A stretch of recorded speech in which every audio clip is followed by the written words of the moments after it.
Hello everyone, today we are going to discuss paper code BGDG 172 Gender Sensitization Society and Culture। ठीक है, तो आज हम इसके कुछ क्वेश्चंस करेंगे जो कि आपके दिसंबर एग्जाम के लिए बहुत ही इंपॉर्टेंट होने वाले हैं। अगर आपको आज की क्लास पसंद आती है तो आप वीडियो को लाइक करेंगे और चैनल को सब्सक्राइब करना ना भूलें। ठीक है, और अगर आप लोगों को इस सब्जेक्ट से रिलेटेड गेस्ट पेपर परचेज करना चाहते हैं तो आप क्या करें, सिंपली गूगल में जाएं shop.hindustanknowledge.com। ठीक है, ये हमारी वेबसाइट है। यहाँ पे आपका ऐसा इंटरफेस खुल जाएगा। वहाँ पे आपकी जो भी सब्जेक्ट है, जो भी पेपर कोड है, वो आप टाइप करेंगे BGDG 172। ठीक है, इसके आपको हिंदी इंग्लिश दोनों ही मीडियम में आपको क्या है, गेस्ट पेपर मिल जाएंगे। यहाँ से आप बाय नाउ पे क्लिक करके अपने गेस्ट पेपर परचेज कर लें। अगर आपको हमारी वेबसाइट से गेस्ट पेपर लेने में कुछ भी दिक्कत आती है तो आप क्या करेंगे, यहाँ पे हमारा व्हाट्सएप नंबर दिया गया है 9580023321। ठीक है, ये हमारा व्हाट्सएप नंबर है, आप इस पे हमें मैसेज कर सकते हैं और हम आपको वहाँ से गेस्ट पेपर अवेलेबल करवा देंगे। ठीक है, वीडियो को पूरा देखें।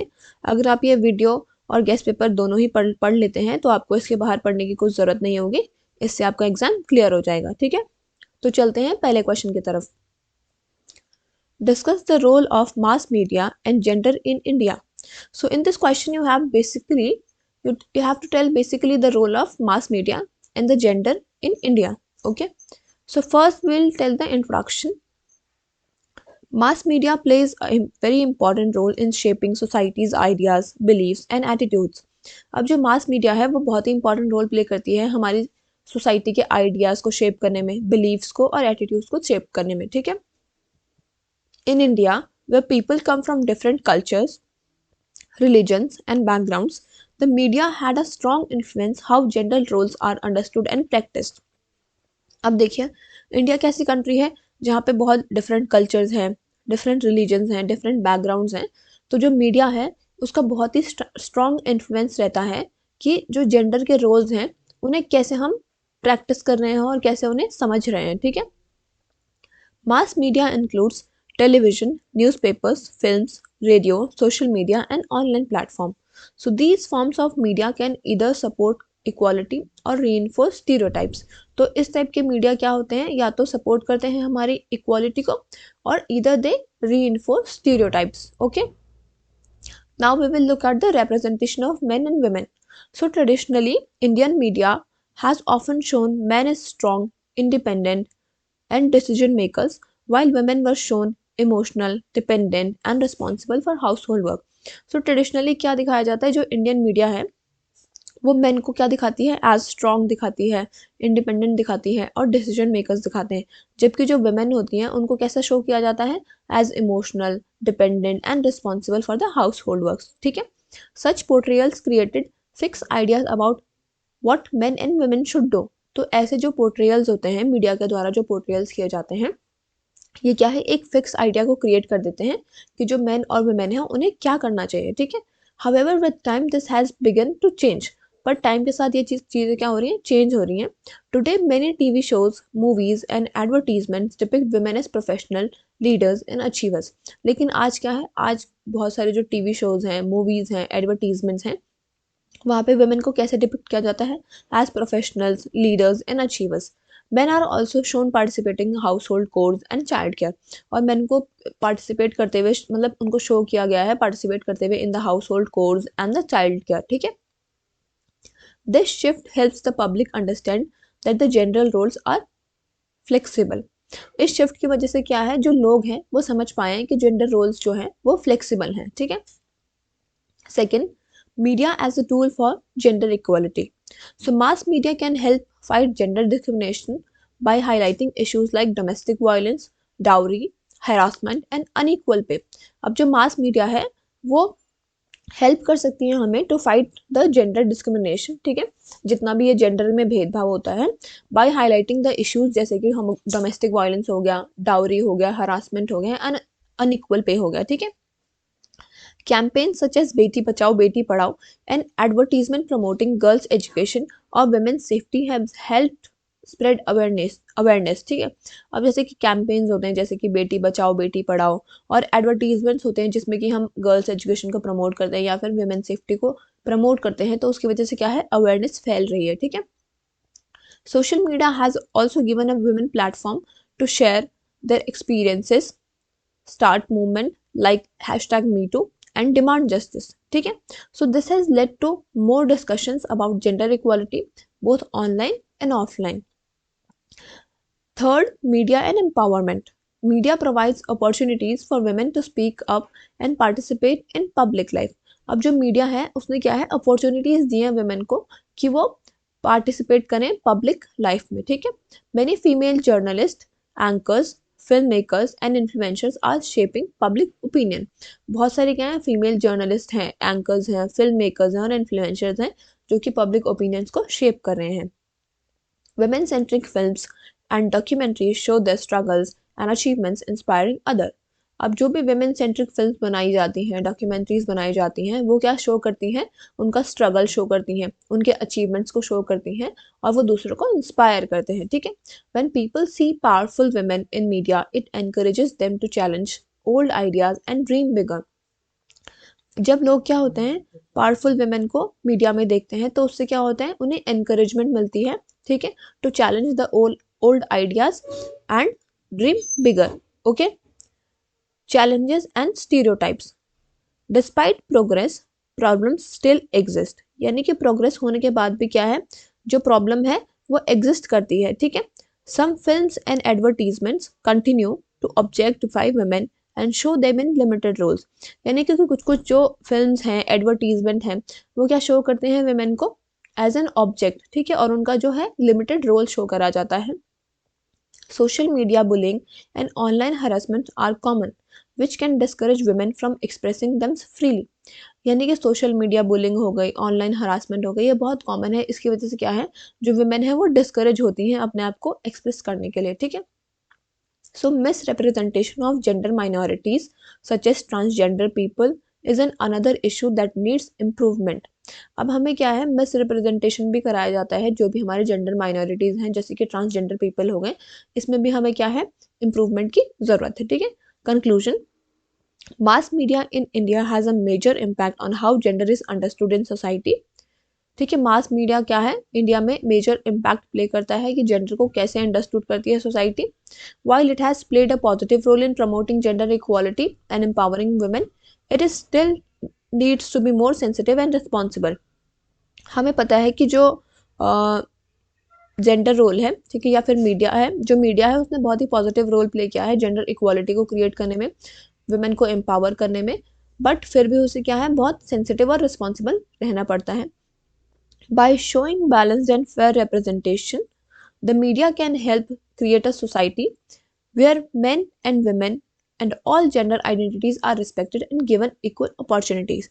यानी कि अगर हम एक बैलेंस्ड और फेयर रिप्रेजेंटेशन दिखाएंगे, ठीक है, तो मीडिया क्या है, हेल्प कर सकती है to create a society where men women and all gender identities are respected and given equal opportunities, ठीक है। तो यहाँ पे आपका पहला क्वेश्चन खत्म हो गया है।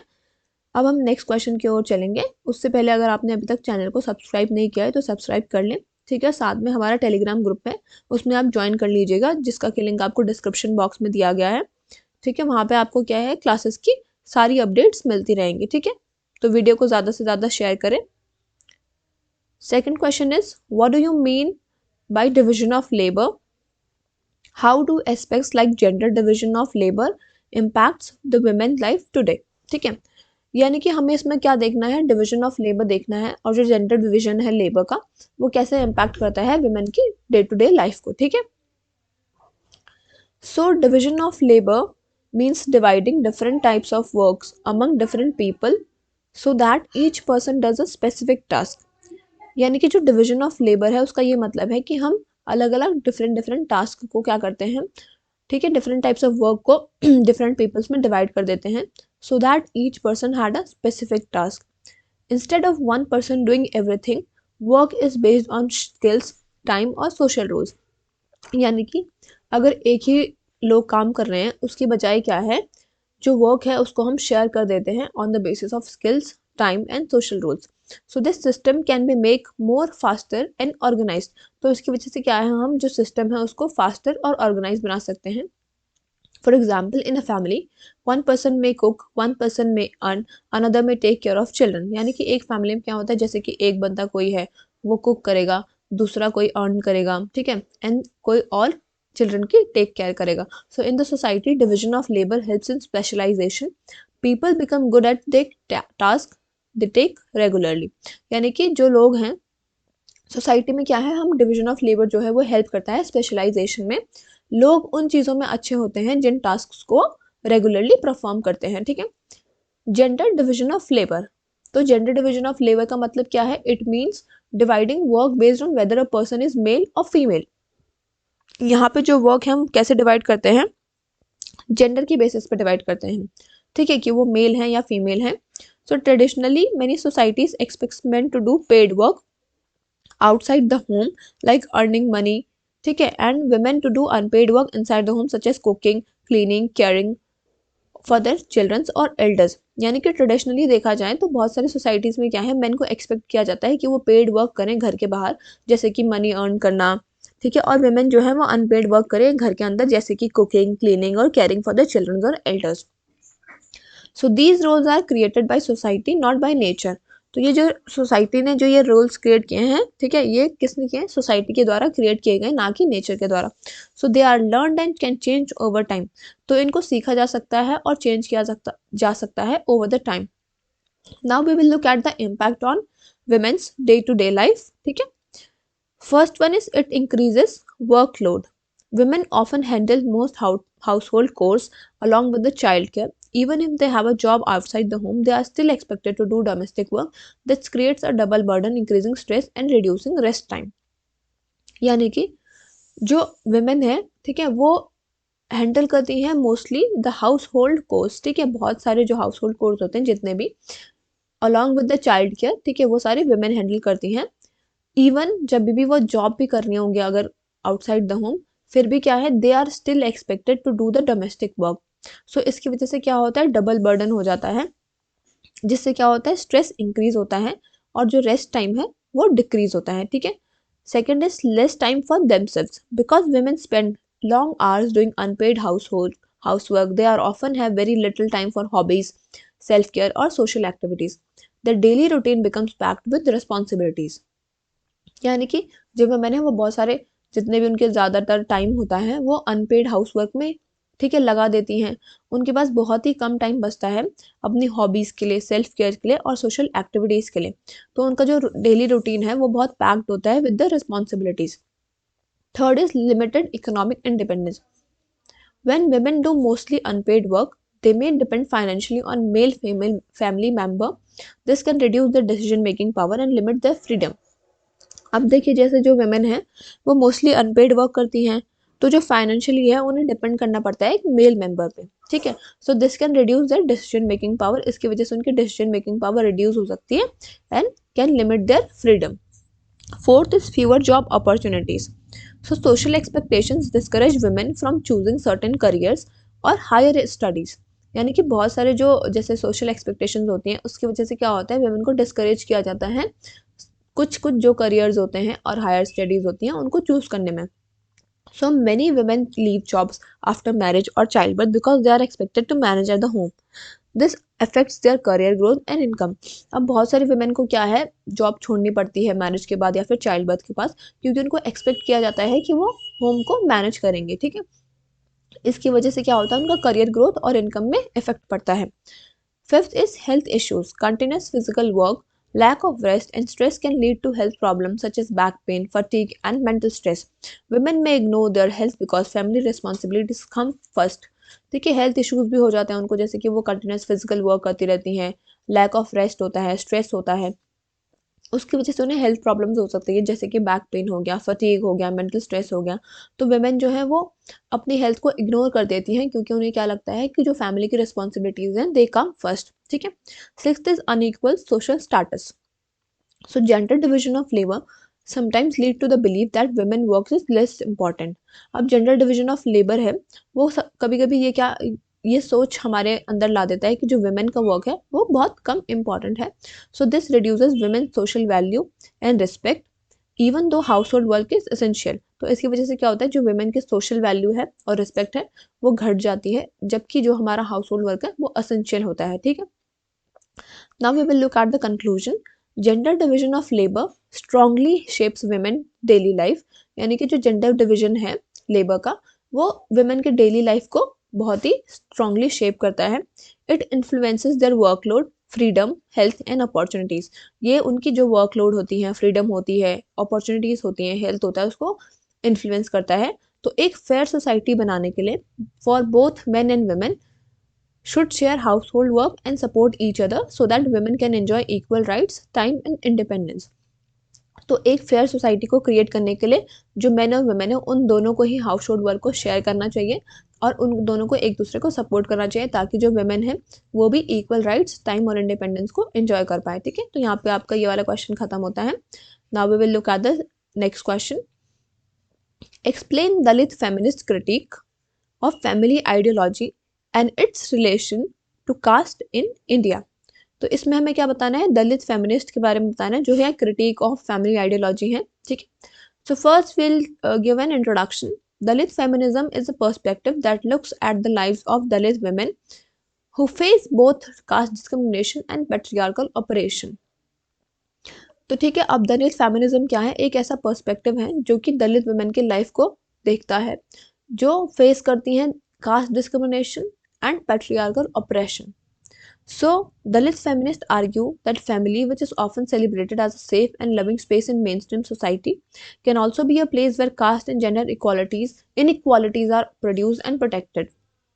अब दलित फेमिनिस्ट ये आर्ग्यू करते हैं फैमिली जो कि हम मतलब मोस्टली देखते हैं कि एक सेलिब्रेटेड और सेफ प्लेस होती है या फिर लिविंग स्पेस होती है एक मेन स्ट्रीम सोसाइटी में, बट वो एक ऐसी प्लेस भी हो सकती है जहाँ पे कि कास्ट और जेंडर इनइक्वालिटीज़ को प्रोड्यूस किया जाता है और प्रोटेक्ट किया जाता है.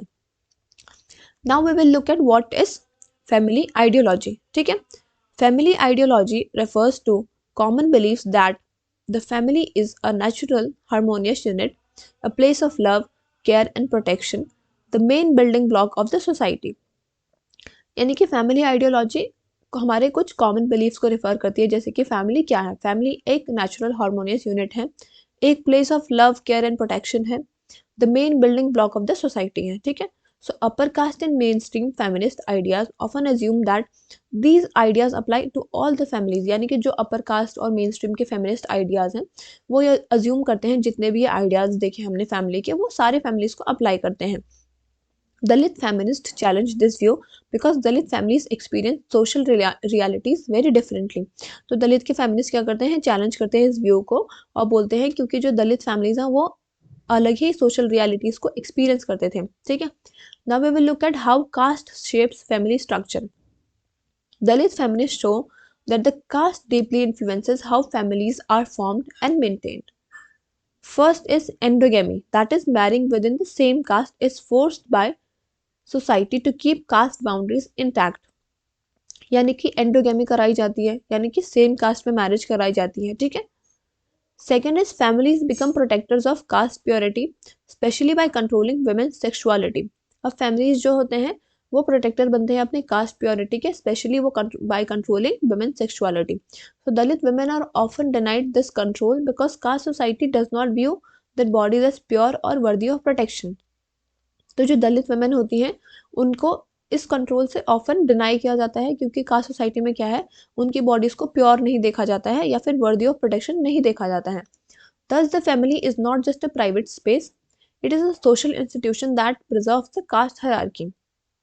तो इसलिए जो फैमिली है वो एक सिर्फ प्राइवेट स्पेस नहीं है बल्कि एक सोशल इंस्टीट्यूशन है जो कि कास्ट हायरार्की को प्रिजर्व करता है. ठीक है.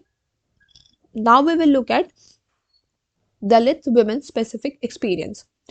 Dalit feminists argue that the experiences of Dalit women cannot understood by looking at the caste or gender separately, both operate together. यानी कि दलित फेमिनिस्ट जो हैं ये आर्ग्यू करते हैं कि जो हमारे दलित वुमेन के एक्सपीरियंसेस हैं उनको हम अंडरस्टूड नहीं कर सकते हैं by looking at the caste और जेंडर सेपरेटली, बट उन दोनों को एक साथ में ऑपरेट करके. ठीक है. यानी कि जो हमें कास्ट और जेंडर है उसे एक साथ देखेंगे. So first is the violence inside and outside the family. So Dalit women often face domestic violence within their homes due to patriarchy, caste-based sexual violence outside the home often by the upper caste men. यानी कि जो दलित women हैं वो domestic violence को झेलती हैं अपने घर में पेट्रियार्की की वजह से, ठीक है, और कास्ट बेस्ड सेक्सुअल वायलेंस होता है उनके साथ outside the home often by the upper caste men. So this double violence show that Dalit women's lives are shaped by both patriarchal control and caste domination. तो ये जो double violence उनके साथ हो रहा है तो ये क्या शो करता है कि जो दलित वुमेन की लाइफ है वो शेप हो रही है पेट्रियार्कल कंट्रोल से और कास्ट डोमिनेशन से, ठीक है. Second is economic exploitation. Because many Dalit families works as landless laborers or in caste assigned occupations, Dalit women labor is exploited not only by their families but also by the upper caste social order. यानी कि अब हम देखते हैं कि जो दलित families हैं वो लैंडलेस लेबरर्स की तरह वर्क करती हैं, ठीक है. दलित वुमेन जो है, दलित वुमेन लेबर क्या है, उन्हें भी एक्सप्लॉइट किया जाता है, सिर्फ उनके फैमिली के द्वारा नहीं बल्कि जो अपर कास्ट सोशल ऑर्डर होते हैं उनके द्वारा भी, ठीक है. Critic of main stream feminism. Dalit feminists point out the mainstream Indian feminism often assume that the family is oppressive only because of patriarchy. All women share similar experience. यानी कि जो दलित फेमिनिस्ट है वो पॉइंट आउट करते हैं main stream Indian feminism को कि वो ऐसा अज्यूम करते हैं कि जो फैमिली है वो ऑपरेसिव है सिर्फ पेट्रियार्की की वजह से और जो जितनी भी सारी वुमेन है वो सिमिलर एक्सपीरियंस को शेयर करती हैं. बट जो दलित वुमेन है they face caste based discrimination that upper caste women do not, ठीक है. So feminist theory must include a caste as a central not secondary. तो caste को एक central theme की तरह देखें ना कि secondary theme की तरह. So now we will look at the conclusion. So Dalit feminist critique shows that the family is not just a private or emotional space. It is a powerful institution that maintains the caste hierarchy. अब जो दलित feminist हैं वो critic करते हैं कि family क्या है, सिर्फ एक प्राइवेट और इमोशनल स्पेस नहीं है बल्कि ये एक पावरफुल इंस्टीट्यूशन है जो कि कास्ट हायरार्की को मेंटेन करके रखता है. To understand the operation of Dalit women we must recognise how caste and patriarchy work together. तो हमें क्या है, जो हमें देखना है, अगर हमें ऑपरेशन देखना है कि उनके साथ कैसा है दलित वुमेन का जो वो है स्टेटस है वो कैसा है, तो हमें रिकॉग्नाइज करना चाहिए जो उनकी कास्ट है और पेट्रियार्की है वो दोनों एक साथ कैसे वर्क करती है, ठीक है. तो Dalit feminism therefore expands the idea of gender justice by demanding equality from both within the family and in the caste based social structure of India. तो जो दलित फेमिनिज्म है वो अपना आइडिया को, जो जेंडर जस्टिस का आइडिया है उसको एक्सपैंड करते हैं बाय डिमांडिंग उनके घर के अंदर भी, यानी कि उनके with in the family and in the caste based social structure of India, ठीक है. तो यहाँ पे आपके जितने भी इंपॉर्टेंट क्वेश्चंस थे वो कंप्लीट होते हैं, ठीक है. अब आपको ये वीडियो पूरी देखनी है और इसको ज़्यादा से ज़्यादा शेयर करना है, ठीक है. Thank you.